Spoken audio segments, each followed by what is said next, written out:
Congratulations, you've reached the end of this course. This is video number 10. And in this video, we're going to talk about ads. So now you can take your creatives, your images, your text, your headlines, your sales copy essentially for your ad, and we can set that up within the ad level. So to give you more practical information, let's dive in and jump over to Facebook. Okay, so this is the ad, and what you want to do first is up at the top, you're going to want to choose the Facebook fan page that you're going to advertise from. Next, right here, you're going to select the Instagram profile if you have one. If you don't, and you're not advertising to Instagram, don't worry about it. The next thing is format, which is different types of ways that Facebook will show your ad. So you can show your ad via multiple images in a carousel format. You can show one image like most of you are used to, or a video, or a group of items that opens into a full screen mobile experience. And most of you are going to use this one or this one. So this one is a single image or a video. So all you have to do is select that and scroll down.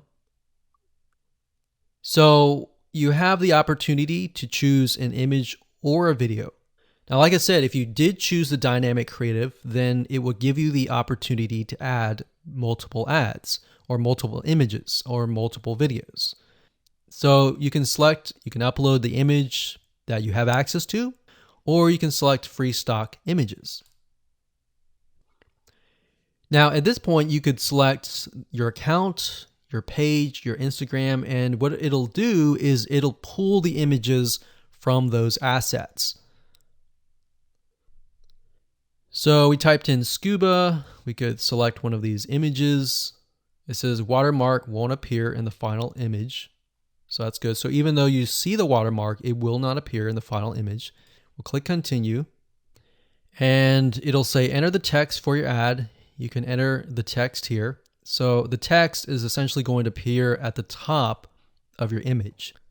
So if we take a look at one of the ad previews here, so when you see the ad, it's going to appear above the image, this right here.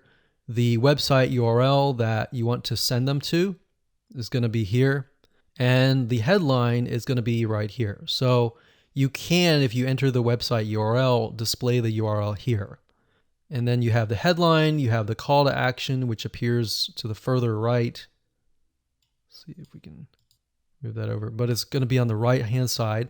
So the call to action can be learn more, apply now, book now, contact us. So it really depends on your offer, and you can go from there. And there we go. Now you can enter a display link, a newsfeed link description, but oftentimes we leave these blank. You got URL parameters. If you're not familiar with this, don't enter anything here. Basically, this allows you to track if you have a tracking system. And that's it.